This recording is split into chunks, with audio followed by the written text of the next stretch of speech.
अस्सलाम वालेकुम वरहमतुल्लाहि ताला वबरकातुहू। मोहतरम नाज़रीन, उम्मीद है आप ज़रात खैर व आफ़ियत से होंगे, काफ़ी अच्छे होंगे। खौफ न रख रज़ा ज़रा तू तो है अब्दे मुस्तफ़ा। खौफ न रख रज़ा ज़रा तू तो है अब्दे मुस्तफ़ा। तेरे लिए अमान है, तेरे लिए अमान है। मोहतरम नाज़रीन, अपने मुल्क के हालात से बखूबी वाकिफ़ हैं।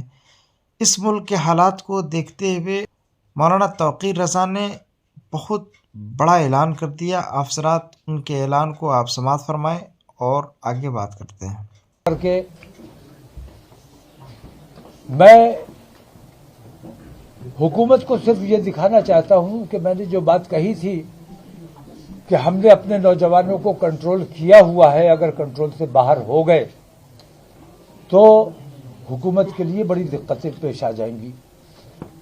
विश्व हिंदू परिषद और बजरंग दल जैसे संगठन हुकूमत की सरपरस्ती में जो बेईमानी कर रहे हैं, हिंदुस्तान की अदलिया हुकूमत के दबाव में जो बेईमानी कर रही है, मैं देख रहा हूं कि हुकूमत भी और अदालतें भी आज कानून के मुताबिक काम नहीं कर रही है, बल्कि अपनी आस्था के मुताबिक काम कर रही है और अपनी आस्था जबरदस्ती मुसलमानों पर थोपने की कोशिश की जा रही है। मैं ये कहना चाहता हूं कि अगर ये जुल्म ज्यादती इसी तरह जारी रहा, विश्व हिंदू परिषद और बजरंग दल जैसे आतंकवादी संगठनों को कंट्रोल नहीं किया गया, तो मुल्क के हालात खराब होने का अंदेशा है, जो हम किसी कीमत पर नहीं होने देना चाहते। आज अगर हमारे मुल्क में अमन है, शांति है, उसकी वजह सिर्फ यह है कि हमने आज तक उन गुंडों, उन बदमाशों, उन आतंकवादियों का जवाब नहीं दिया है। जिस दिन हमारा नौजवान जवाब देने पर मजबूर हो जाएगा, उस दिन मुल्क के हालात खराब हो जाएंगे। इसीलिए मैंने, जैसे आपने देखा होगा कि गीजर में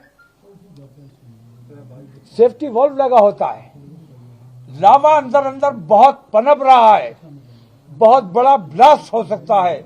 मैंने ये छोटा सा काम करके लोगों के जज्बात को कंट्रोल करने की कोशिश की है और सेफ्टी वॉल्व का काम किया है।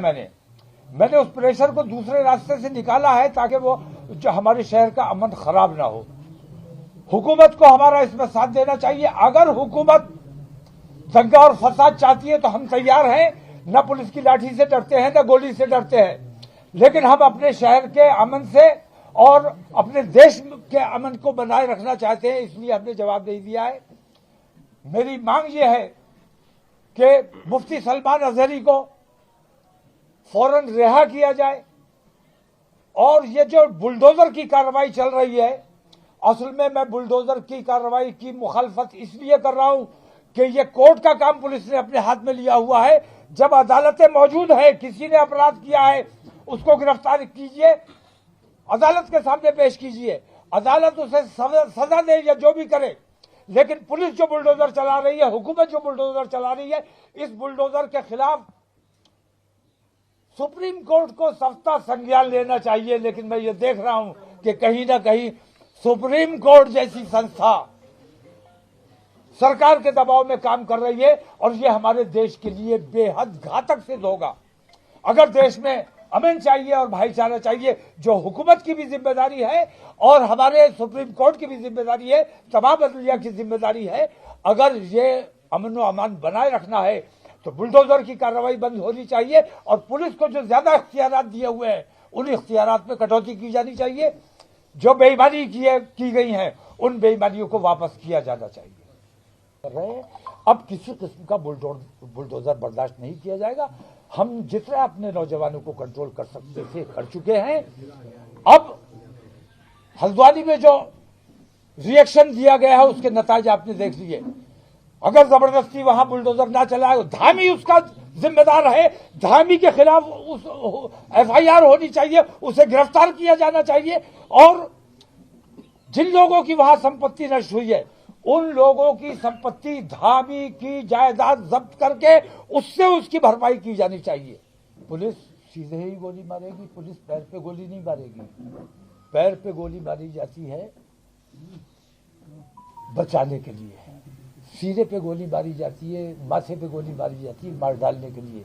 और पुलिस, हुकूमत हिंदूवादी संगठन, अदलिया, ये सारे के सारे आज हिंदुत्व की लाइन पर काम कर रहे हैं और मुसलमानों को हिंदुस्तान से खत्म कर देना चाहते हैं। लेकिन हिंदुस्तान की रग रग में मुसलमान बसता है, इसको हटाया नहीं जा सकता। और रगों से अगर खून खींच लिया तो बचेगा क्या?